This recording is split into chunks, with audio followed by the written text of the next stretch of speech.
பாவக்காய் வறுவல் ட்ரை பண்ணி பாருங்கள். ஸ்டைலு பாவக்காய் இனிப்பு வறுவல் ரொம்ப அருமையாக இருக்கும். கசப்பு தெரியாதுங்க. அதுக்கு பார்த்தீங்கன்னா பாவக்காய் வந்து இந்த மாதிரி நீளமாக நறுக்கி வச்சுக்கோங்க.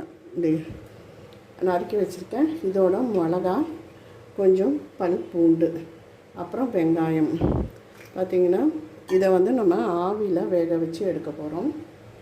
பார்த்திங்கன்னா இந்த மாதிரி இட்லி கொப்பரையிலையோ இல்லை ஏதாவது ஆவி பிடிக்கிற மாதிரி ஆவியில் வேக வைக்கிற மாதிரி பாத்திரம் இருந்தால் வச்சு வேக வச்சு எடுத்துக்கோங்க. அது வேகிறதுக்குள்ள இதை வந்து கொஞ்சம் நரன்னு நம்ம பொடிச்சு எடுத்துகிட்டு வந்துடலாம். இப்போ பார்த்திங்கன்னா நான் வெல்லம் எடுத்துருக்கேங்க. நீங்கள் எடுத்துக்கிற அளவுக்கு ஏற்ற மாதிரி எடுத்துக்கோங்க. நான் 1.5 ஸ்பூன் எடுத்திருக்கேன் இந்த அளவில். இதை அப்படியே தண்ணி ஊற்றாமல் அப்படியே கேரமலைஸ் மாதிரி கரைய விட்டால் போதும். பாகுபதம் எதுவும் தேவையில்லை. பெரிய ப்ராசஸ்லாம் ஒன்றும் இல்லைங்க. ரொம்ப சீக்கிரமாக பண்ணக்கூடியது தான். அப்படியே இது கரையஞ்சினா போதுங்க. இது கரையட்டும். அதுக்குள்ளே நமக்கு வந்து பாவக்காய் வெந்துருச்சான்னு பார்க்கலாம். இது பக்கத்தில் இருந்து நெல் பண்ணுங்க. பாவக்காய் வேண்டாத குழந்தைங்க கூட விரும்பி சாப்பிடுவாங்க. இது அப்படியே உருகி வரட்டும். இப்போ பார்த்தீங்கன்னா மெல்ட்டாக இருக்குது. இப்போ அடுப்பை ஆஃப் பண்ணிவிடுங்க. கொஞ்சமாக தண்ணி தெறிக்கும்.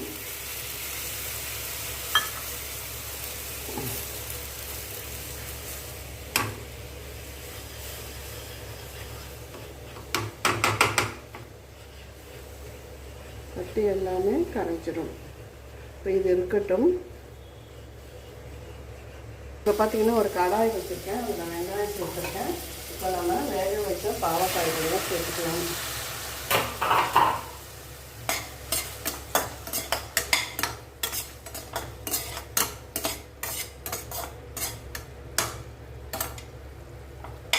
பாவக்காய் அரை வேக்காடு வெந்து வந்திருக்குங்க. இது அப்படியே இருக்கட்டும். மூடி போட்டு வேக வச்சுருவாங்க.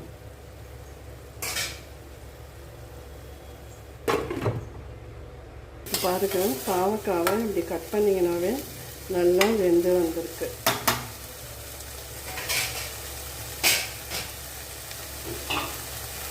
இப்போ பார்த்தீங்கன்னா இந்த ஸ்டேஜில் நம்ம அரைச்சி வச்சோம் இல்லைங்களா மிளகாய், பூண்டு,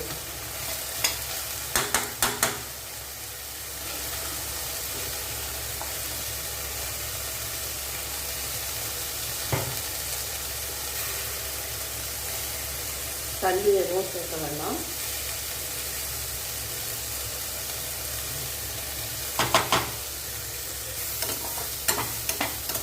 போட்டு சிம்மில் வச்சு கிளறி கொடுங்க.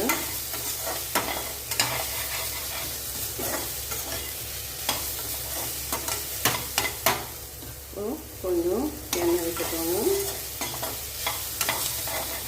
உப்பு எதுவும் போட வேண்டாம். இன்னும் கொஞ்சம் பாவக்காய் சுருங்க இல்லைங்களா.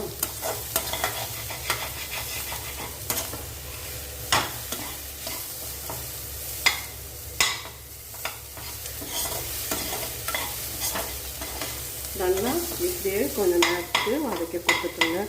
அட்டகாசமாக இருக்குங்க இது.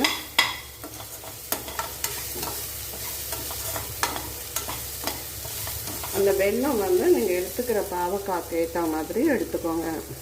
இப்போ இந்த ஸ்டேஜில் இதுக்கு தேவையான அளவு உப்பு சேர்த்துக்கோங்க.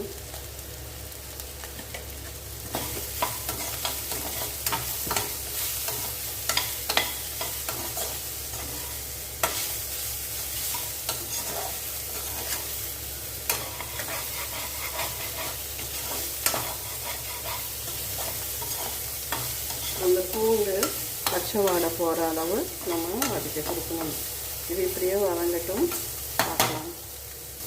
அப்பப்போ நடுவில் வந்து கிளறி கொடுத்துக்கோங்க.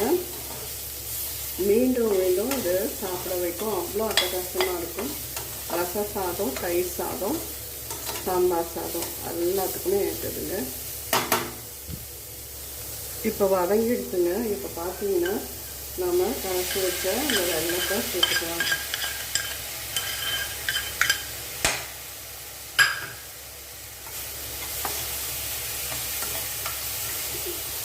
காரம், இனிப்பு எல்லாமே சேர்ந்து வருங்க.